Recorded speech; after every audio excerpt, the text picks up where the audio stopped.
সাইকেলের চাকায় ঘর্ষণ বলের অভিমুখ। অর্থাৎ সাইকেল যখন এরকম সামনের দিকে এগিয়ে যাবে তখন ঘর্ষণ বল অর্থাৎ চাকার সঙ্গে মাটির যে ঘর্ষণ বল সেই ঘর্ষণ বলের অভিমুখটা কোন দিকে হবে সেটা নির্ণয় করতে হবে। তো দু ধরনের কেস হতে পারে। প্রথম কেস হচ্ছে যে এই প্যাডেলের সাহায্যে সাইকেলটাকে এগিয়ে নিয়ে যাওয়া হচ্ছে, অর্থাৎ প্যাডেলটাকে এই দিকে যদি ঘোরানো হয় ক্লকওয়াইজ যদি ঘোরানো হয় তাহলে চেনটাও কী হবে, এইভাবে ঘুরতে থাকবে, এরকম ক্লকওয়াইজ ঘুরবে।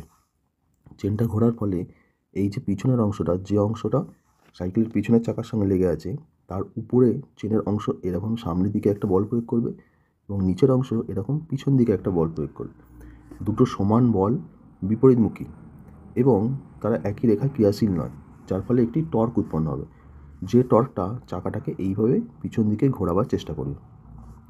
ফলে এই যে অংশটা মাটির সঙ্গে ঠেকে আছে, রাস্তার সঙ্গে ঠেকে আছে, সেই অংশটা কী হবে, এরকম পিছন দিকে পিছলে যাওয়ার চেষ্টা করবে। অর্থাৎ যদি মাটিটা খুব পিচ্ছিল হতো তাহলে চাকাটা এই জায়গায় দাঁড়িয়েই এই দিকে পিছলে যেত। ঘর্ষণ বলের জন্যই চাকাটা সামনের দিকে এগিয়ে যাবে। আমরা জানি ঘর্ষণ বল কোন দিকে হয় না, গতির অভিমুখের বিপরীত দিকে।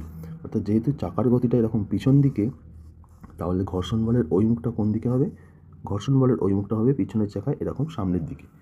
এইটা হলো ঘর্ষণ বলের অভিমুখ পিছনের চাকায়। কিন্তু সামনের চাকাটা কী হবে, সামনের চাকাটায় তো কোনো রকম টর্ক প্রয়োগ করা হচ্ছে না, কেবলমাত্র এই অংশটার সাহায্যে এটাকে সামনের দিকে একটা বল প্রয়োগ করে ঠেলে নিয়ে যাওয়া হচ্ছে। যার ফলে যদি এই রাস্তাটা খুব পিচ্ছিল হতো তাহলে চাকাটা না ঘুরে সোজা সামনের দিকে এগিয়ে যেত।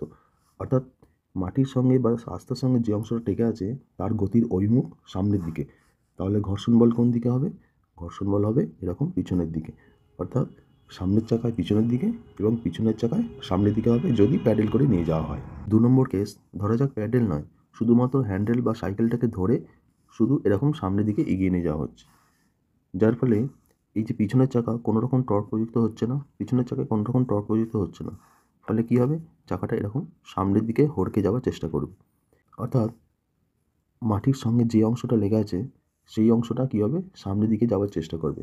ফলে ঘর্ষণ বল কোন দিকে হবে, ঘর্ষণ বল হবে এরকম পিছনের দিকে। আর সামনের চাকার কেসটা একই আগের মতোই, অর্থাৎ এখানেও কোনো টর্ক প্রযুক্ত হচ্ছে না, শুধু এই অংশের সাহায্যে এটাকে সামনের দিকে নিয়ে যাওয়ার চেষ্টা করা হচ্ছে। যার ফলে এই চাকার এই অংশটা যেটা মাটির সঙ্গে লেগে আছে বা রাস্তার সঙ্গে লেগে আছে সেটা এরকম সামনের দিকে পিছলে যাওয়ার চেষ্টা করবে। যার ফলে ঘর্ষণ বল তার বিপরীত দিকে হবে, গতির অভিমুখের বিপরীত দিকে, তাই পিছনের দিকে হবে। অর্থাৎ প্যাডেল করে না নিয়ে গিয়ে শুধু ঠেলে নিয়ে গেলে দুটো চাকাতেই ঘর্ষণ বল হবে পিছনের দিকে।